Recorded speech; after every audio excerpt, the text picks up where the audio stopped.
बंधूंनो, माझं नाव नारायण पांडुरंग गिरणारे, तालुका भोकरदन, जिल्हा जालना। तर मी बघा ह्या वर्षीसाठी एक नवभारत सीडचे वाण लावलेलं होतं ग्लोरी। तर आणि ती बघू शकता तुम्ही, त्याची बोंडाची साईज, परत पात्याची संख्या एकदम टपुरे बोंड लागलेले आहे यावर्षी। मी आतापर्यंत वाण लावत होतो, पण मला असे वाण दिसलं नाही आतापर्यंत। तर एकदम भारी बोंडाची साईज जास्त आहे।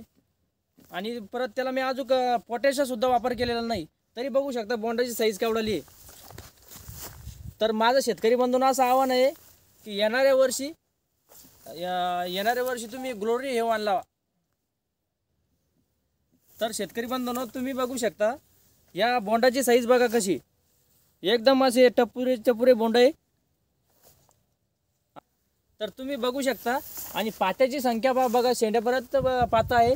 आणि पातेगळ या इतर वाणापेक्षा पातेगळ बी फार कमी प्रमाणात आहे।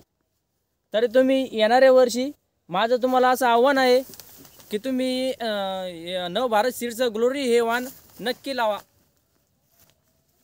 नमस्कार, आपलं धन्यवाद। नंतर